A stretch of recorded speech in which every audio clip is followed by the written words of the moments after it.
Hello everyone and welcome back to the Mystery Kings Vanguard channel, and today bringing to you another exciting news. I was at BCS Singapore like 2 weeks back, and good news, I managed to hit top 8. So it was like, I guess, two consecutive top 1, top 3 at Manila, then come back to Singapore. I'm like sec 8, top 8 I guess. Okay, um, for the event I actually did opt to bring DI in.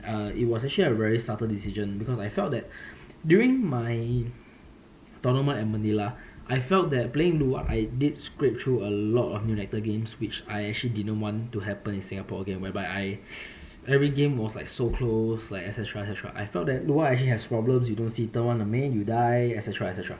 So I decided to take the chance with DI, and I guess top 8 it worked out, I guess. So I will explain further detail. First, I'll go over the match report over that day, which is round 1. I was playing against DI.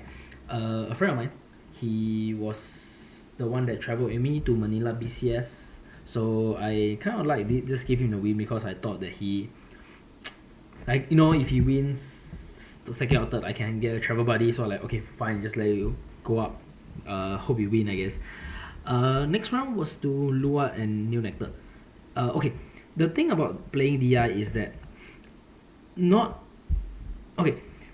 The thing about winning DI is actually not giving counter blast early, because giving counter blast early, it will lead to potential NLK into NLK, and if they feel they can finish you off, they're going to move. If not, they're going to Rodia and immediately loses you to game. That's why I felt that DI was actually the best option, because I felt that New Nectar was going to be the majority of the meta in Singapore, I guess. Next round was to Nuba. Same thing applies. He fed me counter blast. It was like just win. Next was again New Nectar, I explained earlier, and next was to against DI. Okay, I honestly admit that this actually I kind of did lucked out, because okay, from what I know, the DI matchup is actually I feel that it's just rush them down, hope they don't join the NOK and they break and you win from there. That's how I choose to play the matchup. But he didn't give me a counter blast, so I rolled up. I hope I drew into my four bubble, but I didn't, so I lost the game. Really close game. I scraped through that game. I actually don't really deserve that win at all. I honestly feel that way. Round 7 was to Luat. Same thing applies as the few matches earlier. They feed me counter blast, they die. And top 8 versus Ezra, I kind of did get high roll a bit. He saw through 4 of his negates. 2 of them were damage check, and he actually drew in 2 of them. So I guess I did got really unlucky. He survived my OTK, etc etc. You get what I say. Okay, this is the top 8. I think, I'm not sure if anyone knows, but yeah. For Ezra, 1 DI, which is yours truly, 1 Great Nature, 1 Kagero, 1 Bermuda Harmony Melody, which is something very interesting. Okay, on to the deck profile. Now I would say that this isn't the best draft I can have actually made. I felt that I could have done a lot better, because this list was like theory crafted like 2 nights before, and I only started hand testing the night before, so a lot of changes I could make. Okay, going over we'll start with the great starter, Animatic Assassin. Being so reliant on an animatic assassin, like, you want to see him by the time you run a grade 3, and if you are gonna main deck it, it's actually quite unreliable for you to actually magically charge and do it within like your first 3 turns. It's actually very high roll, I feel. That's why, to optimize that, I should run it as my starter. As for grade 3s, I was running a 4 NLK and 3 move. I do not know why I didn't know that Brufus was a good card. I honestly, after the event, I felt that I was missing the Brufus. I was missing the what's it called? Emblem Master. I felt that they were actually better options given meta that will give you Counter Blast, because as of now, there's not really a lot of decks that can Counter Blast stuff you other than Mirror. I think that's about it, I guess. Ezra's gonna feed you Counter Blast. New Nectar's gonna give you Counter Blast. Lua will give you Counter Blast as well, depending on how the player plays. If they feed Counter Blast early, they die. If not, they should be auto win for you. Okay, for Decadent, Decadent, I'm really not sure how I felt about it, because it is what gave me the early charges that I actually need to get the whole loop off, I guess. So I guess it's fine. For Bobo, I felt that maybe I could have. Okay, the reason for 4 Bobo is that I was really afraid that all it takes is one person to leave me on 0, and it's an auto lose from there on. So I didn't want to take a chance, so I ran it at 4th. But when I needed it the most, it didn't come to me. Too bad. 3 Threaded Claw, I would pump it up to 4 if I actually had it. 3 Riven, okay, not 3, 2 Rivens. Now, if I were to replace something for emblems, I would actually take out the 2 Riven, 1 Bobo, and probably 1 Decadent. Why? Because emblem essentially turns your 1 Killer Tail into a counter charge for every time you tap 1. Or if you have the one-off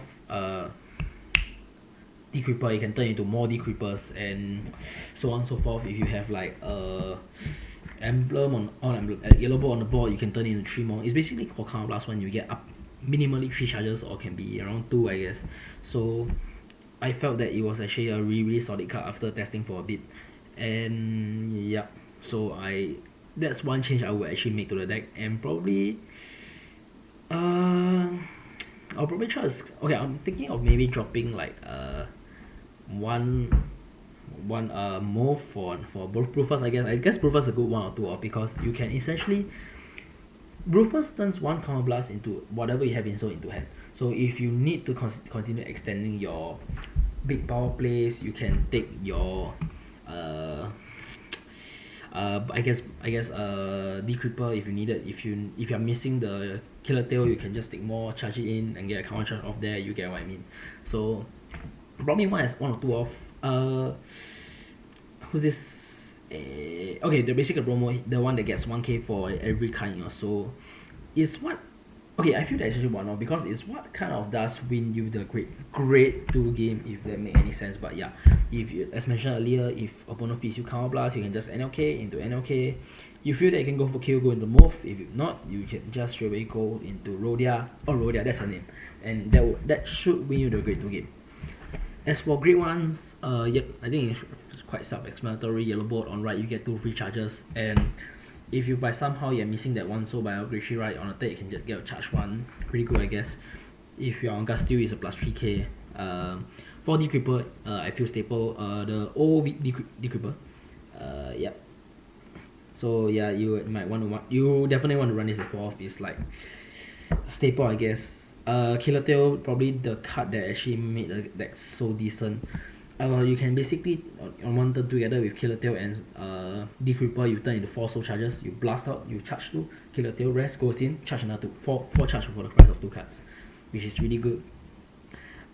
Triggers, I opted for 8 crits, 4 draw and 4 heals. Why? I don't run the monochrome because Ezra was a thing.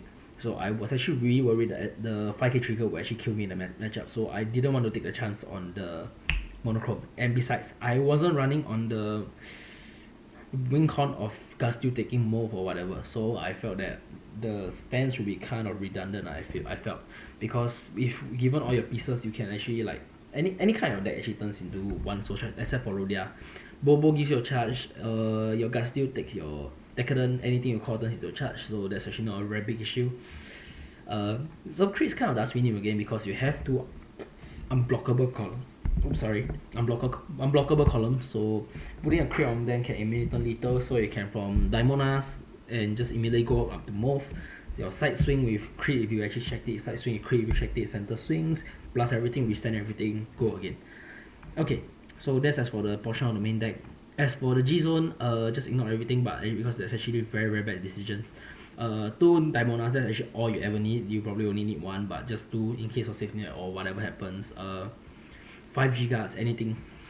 You can actually just splash in anything you feel with you is relevant. But Malad, the new one that's 25k shield continuous, etc. I just played whatever was given to me, so the G zone is just randomized. 3 Balam, sometimes you are really breaking and you can just go for that Balam charge and get the quad drive. Maybe you unbreak, maybe not.